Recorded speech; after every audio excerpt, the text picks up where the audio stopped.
Hey everyone, welcome back to my channel. Today, we're diving into something that I think a lot of you will find super useful, especially if you're into fish farming or just keeping fish as pets. We're going to talk about how to prepare low-cost concentrate feed for fish. Now, before you click away thinking this is too technical or boring, trust me, it's not. This is something anyone can do, and it can save you a ton of money while keeping your fish happy and healthy. So, let's get right into it. First off, why should we even consider making our own fish feed? Well, if you've ever bought commercial fish feed, you know it can get pretty pricey, especially if you have a lot of fish. Plus, there's often a lot of fillers and preservatives in those commercial feeds that might not be the best for your fish. By making your own feed, you can control what goes into it, ensuring it's nutritious and tailored specifically to the needs of your fish. And let's be honest, who doesn't love a little DIY project that can save money? All right, let's break this down step by step. The first thing you need to do is gather your ingredients. You don't need to go on a wild goose chase looking for exotic items.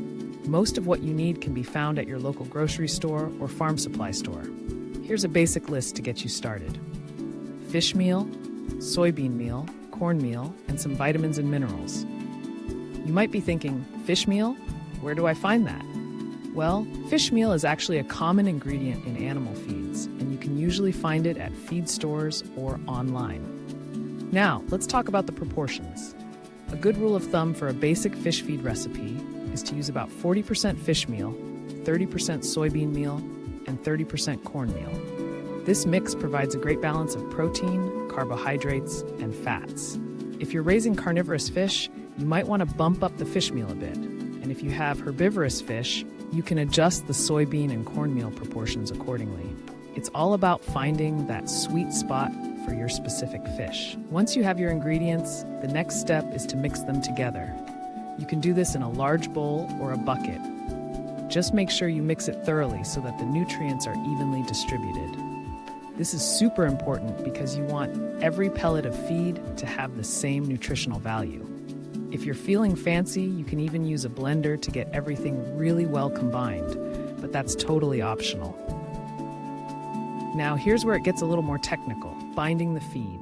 You want your feed to hold together in pellets, so we need a binding agent. A common choice is wheat flour or cornstarch. Just take a cup of your binding agent and mix it in with your dry ingredients. You might also want to add a bit of water to help everything stick together. The goal is to create a dough-like consistency. If it's too dry, add a bit more water. If it's too wet, throw in a bit more flour. It's all about getting that right texture. Once you have your dough, it's time to form the pellets. You can roll them into small balls by hand, or if you're feeling really ambitious, you can use a meat grinder or a pasta maker to create uniform pellets. The size of the pellets will depend on the size of the fish you're feeding. Smaller fish need smaller pellets, while larger fish can handle bigger ones. Just keep that in mind as you're shaping your feed. After you've formed your pellets, it's time to dry them out. This is a crucial step because you want to ensure your feed has a long shelf life and doesn't spoil. You can do this by spreading the pellets out on a baking sheet and placing them in an oven at a low temperature, around 150 degrees Fahrenheit, for a few hours. Keep an eye on them and stir occasionally to ensure they dry evenly.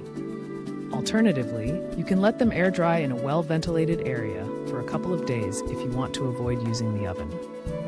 Now, while your pellets are drying, let's talk about storage. Once your feed is completely dry, you'll want to store it in an airtight container to keep it fresh. A cool, dark place is ideal, as light and heat can degrade the nutrients over time. If you've made a large batch, consider vacuum sealing some portions to keep them extra fresh. And there you have it. You've just made your own low-cost fish feed. It's simple, affordable, and you know exactly what's going into it. Plus, your fish will love it. You might notice that they're more active and healthier after switching to homemade feed. It's a win-win situation. Before I wrap up, I just want to remind you to be mindful of the specific dietary needs of your fish. Different species have different requirements, so it's always a good idea to do a little research on what your fish need. And don't be afraid to experiment with your feed. You can add in other ingredients like spirulina, garlic, or even some veggies to give your fish a little variety. So, if you found this video helpful, don't forget to give it a thumbs up and subscribe for more content like this. I love sharing tips and tricks that can help you save money and improve your fish keeping experience. Happy feeding, everyone!